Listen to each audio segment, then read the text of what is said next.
Felony charges against Donald John Trump. A Fulton County grand jury handing up indictments for former President Donald Trump and 18 others for allegedly trying to overturn Georgia's 2020 election results. I think it speaks to just how damaged our democracy is. New reaction from those facing charges, when they could turn themselves in, and the timeline for a trial ahead of the 2024 presidential election. We look at the facts, we look at the law, and we bring charges.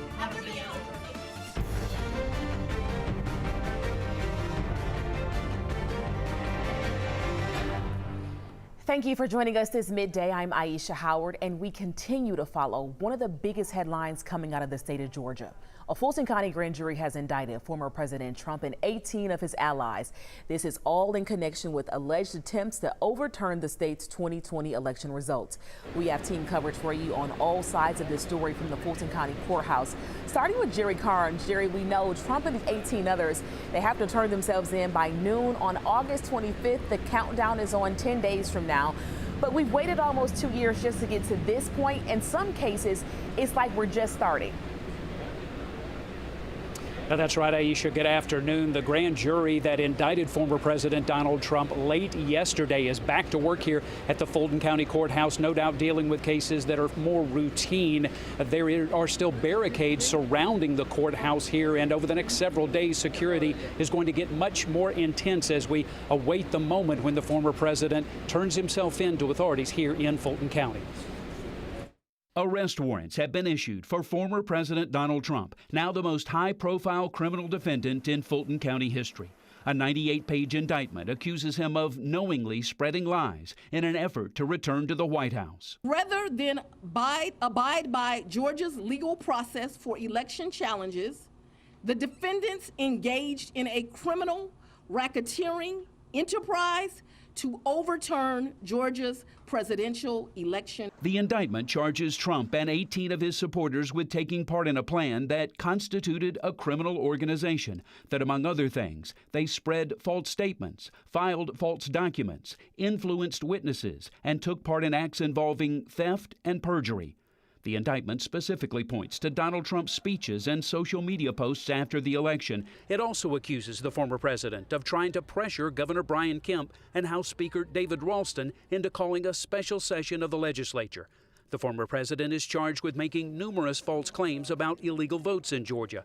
According to the indictment, Trump filed court documents falsely claiming Georgia's 2020 vote included 2,500 felons, 66,000 voters who were underage, and more than 10,000 dead people. It is now the duty of my office to prove these charges in the indictment beyond a reasonable doubt at trial. District Attorney Fonnie Willis presented the criminal grand jury with evidence that Trump and his allies spread falsehoods about the 2020 vote in 6 other states. Many occurred in Georgia, and some occurred in other jurisdictions and are included because the grand jury believes they were part of the illegal effort. Former President Donald Trump, now facing his 4th criminal indictment, has until next Friday to turn himself in to authorities in Fulton County.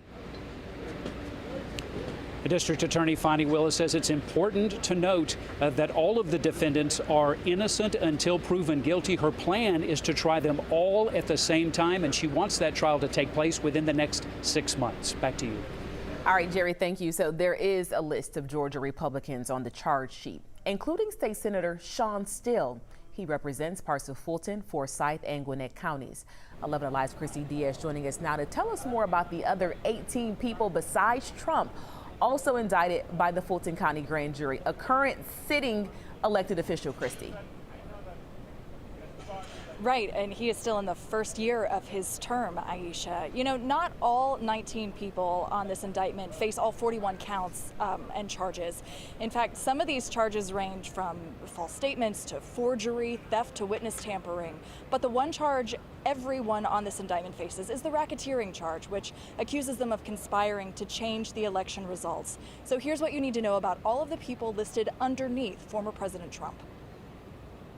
Within the 98 pages alleging a criminal conspiracy to overturn Georgia's 2020 election, DA Fonnie Willis points the finger at 2 of President Trump's closest allies, former New York Mayor Rudy Giuliani and former Chief of Staff Mark Meadows. Also included in the indictment are 5 of Trump's attorneys, the man who served as director of Election Day operations, and a former Trump DOJ official. The rest of the list is connected to the fake elector scheme. The more well-known names are former head of the Georgia Republican Party, David Schaefer, and Kathy Latham, the former Republican chairwoman of Coffee County, seen in this surveillance video. The indictment also includes some notable Georgia players you might not immediately recognize, like Scott Hall, an Atlanta area businessman and bail bondsman, and the only sitting elected official in Georgia, State Senator Sean Still. Among the household names on the indictment, these are less familiar.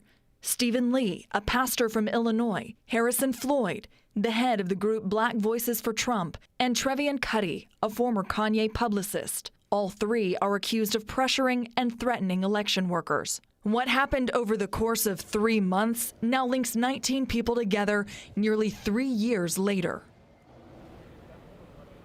Now, some of the most notable names are the ones not listed in the indictment. A lot of people on social media asking questions about Senator Lindsey Graham, Attorney Lynn Wood, and former National Security Advisor Michael Flynn.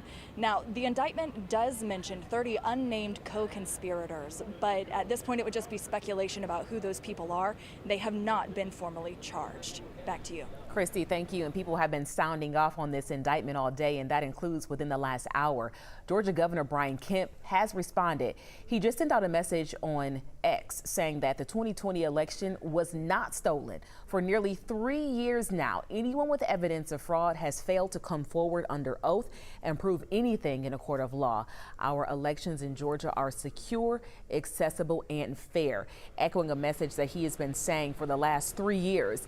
11 Alive's Ariana Manish joining us now with more reaction. There is no shortage of people and big political figures, Ariana, who have something to say about what went down here in Georgia.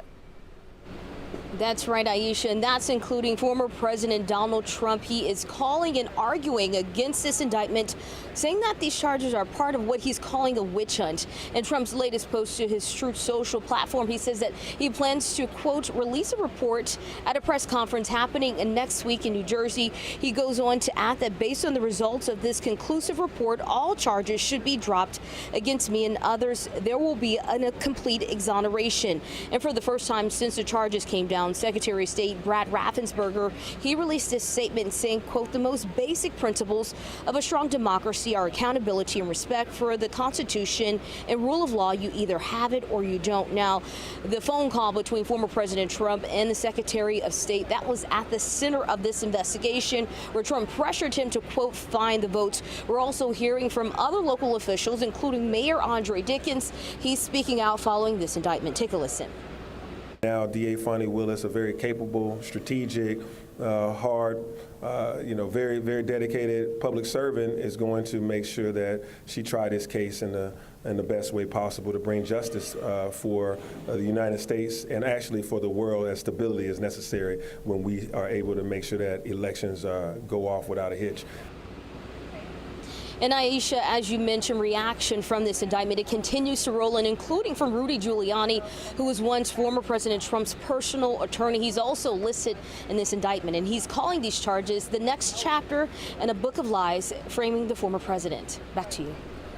Ariana, thank you. So all of this is happening as former President Trump is making another bid for the White House. In an email to supporters late last night, he encouraged them to donate and show that they will, quote, never surrender. Similar fundraising emails from the Trump campaign have come out after he was indicted in other states. In the first week after his initial indictment in Manhattan, supporters donated more than $13 million to his campaign. And there is a lot going on in this indictment. We want to make sure we peel back the layers for you. About 30 minutes ago, Daryl Cohen, a criminal defense attorney and former Fulton County assistant DA, joined me to really break down what the RICO charge actually means. Piece by piece is what Fonnie Willis, the district attorney elected by the voters, is trying to do and bring this case all together, which is why, in my view, she made it RICO, which is racketeering that was originally designed for mafia. Yeah. But here, because so many of the incidents took place outside of Fulton County, it's her way of bringing it in, making sure that it can be prosecuted in Fulton County without the fear of someone or one saying no. And we have everything you need to know to catch up on the story, from the charges to what's next for the president, and also the full press conference from DA Fani Willis. All you have to do is text the word RICO. We'll send a message for you straight back to your phone. Chess.